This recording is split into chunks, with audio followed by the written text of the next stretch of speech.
Hey, this is Sabrina Monarch of monarchastrology.com. I'm an evolutionary astrologer who writes weekly forecasts, and I'm branching out to YouTube to share a little bit of an extended cut of the forecasts that I write every week. So I'm an intuitive astrologer. I have years of study and practice, professional practice with astrology. But when I sit down to look at the transits, I get images, I get downloads, and then I sit down to write what these downloads are. And I see these little lights, usually blue and white, that help me validate resonance of what I'm writing. So I have definitely an intuitive process for getting this information, but I'm also an astrology nerd and have been studying it and practicing it for many years. So I wanted to share a little bit. I'm going to pull up my screen about a transit that has just occurred and a little bit about where the sun is headed. So we have the sun in Aries and it just formed a square to Jupiter in Capricorn. And that one really caught my eye when I was looking at the transits for the week ahead, because of what I'm picking up recently about traditional astrology, which is, as an evolutionary astrologer, we don't use what's called essential dignity, where we say that planets are in fall or detriment or exalted. But I've been playing with that idea as I've been studying Hellenistic and traditional astrology more. And so why it stands out to me is that the sun is exalted, or it's said to be in a good position in Aries, and Jupiter is fallen in Capricorn. So even without that languaging, thinking about it as the sun in Aries is a pretty triumphant place for the sun. The sun in Aries can represent feeling really empowered to be oneself, to take up space, to say, here I am, to want to take on a goal and win. So it's a very energized, very like go-getter kind of energy, right? And then you have Jupiter in Capricorn, which Jupiter is a planet of expansion and optimism and luck. And Capricorn is more about the hard facts of reality, or the way that our beliefs, perhaps about the hard facts of reality, beliefs if we're speaking about Jupiter, have crystallized into a particular form. So there can be a kind of pessimism sometimes with Capricorn, as well as this beautiful pragmatism and the ability to actually see something through, to like materialize a goal into a concrete form.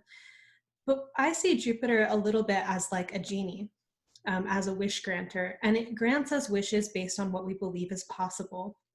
So if you like to practice the law of attraction or manifestation, which is one of the things that I love and is a huge kind of bedrock of my personal philosophy, and I do think is a practice, right? There's many different ways to do it. If we anticipate the best from life, if we have optimistic perspectives, we tend to draw out the good. And in Capricorn, Jupiter in Capricorn, I could see there being some more challenges to seeing the good in things, that there's a kind of jadedness or even a crisis in faith, feeling that things are broken, feeling that the world is broken in this like pandemic state, right? And what I really keyed into with Jupiter square Sun this week is the sense of the Sun in Aries wanting to win. When we put Mars and Jupiter together, or the Sun is in a Mars ruled sign squaring Jupiter, this is an aspect, Mars Jupiter are in alignment, when we're just speaking of Mars and Jupiter, but I'm extrapolating to the Sun in Aries. Mars Jupiter is said to be, by Rick Tarnas, the signature of the joyful warrior. So someone who really believes in their cause, can be very enthusiastic, and to rally people around their particular perspective. And if Jupiter is in a potentially a little bit pessimistic place in Capricorn, or a place where we may have to work a little bit to be optimistic, when life is challenging, for example, or there's a pandemic or whatever it is that we're dealing with, we have to rally a little bit more to be optimistic. It's a muscle that we develop, right? And even then, of course, when life is good and things are going well, that may be the time where we get more lazy about certain practices that we've used to pull ourselves out of difficult situations. I speak from the experience of being someone who had kind of chronic depressive patterns, and I used law of attraction and astrology to consciously rewire my mind and to create new pathways so that I would be more habitually happy or more habitually looking for reasons to feel gratitude. And so I used these optimistic schools of thought, like believe that the best is on its way, right? To really combat, like literally combat depression. And so with the sun square Jupiter in this position, I'm noticing, not just in my own meditation, but what I see people saying on social media is that there's this rallying that's happening right now around either keeping it together or just not being depressed, staying above water.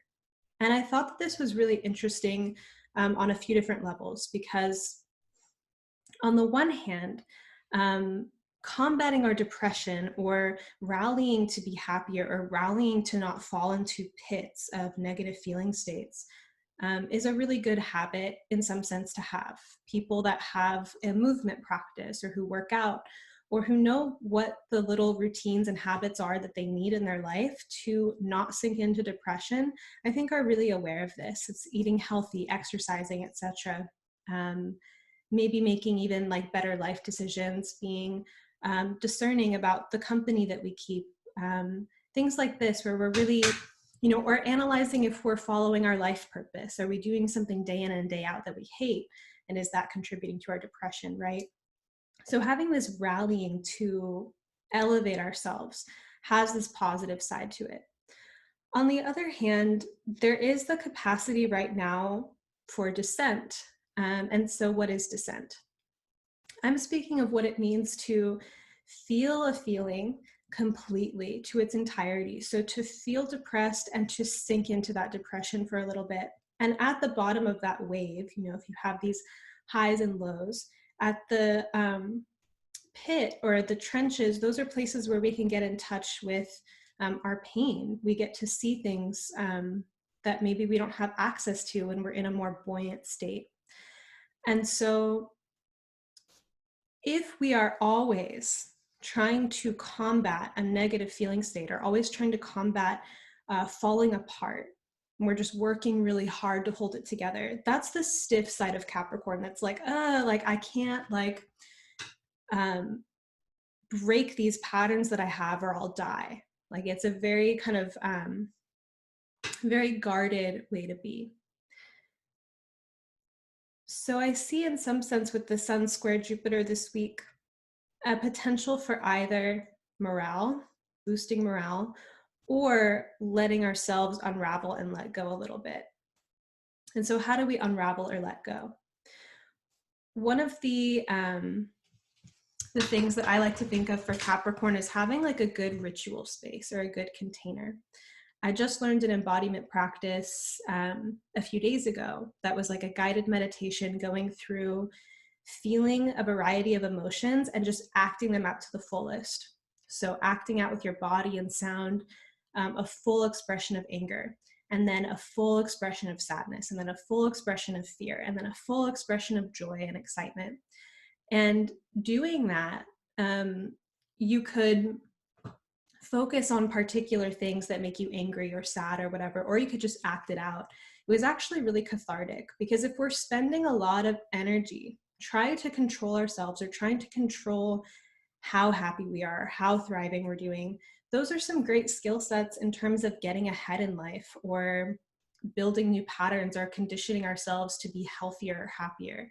But if we're always doing that and we never let go, never have a descent, never have a process, then it's a lot more, I guess, just challenging to carry around that weight and that sense of control all the time.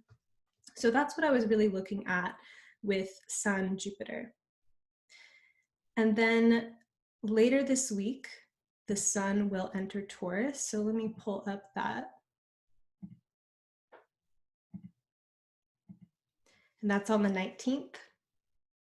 Sun enters Taurus, close behind Uranus, and then it will shortly enter into a square with Saturn in Aquarius. So one last thing, I'm going to share the forecast. So these are something that I write every single week, and I wrote for April 15th to the 21st. I have a podcast. This was letting you know that there's a new episode of Magic of the Spheres with Mark Jones. And the transits for the week are all written out. So I'm going to pop back in here on YouTube to talk more about the transits. But if you want to see what's happening for the whole week, go to monarchastrology.com and check out my blog. And also follow me on Instagram at Sabrina Monarch. And I'm going to leave some other social media mailing list links below. Thanks for joining me.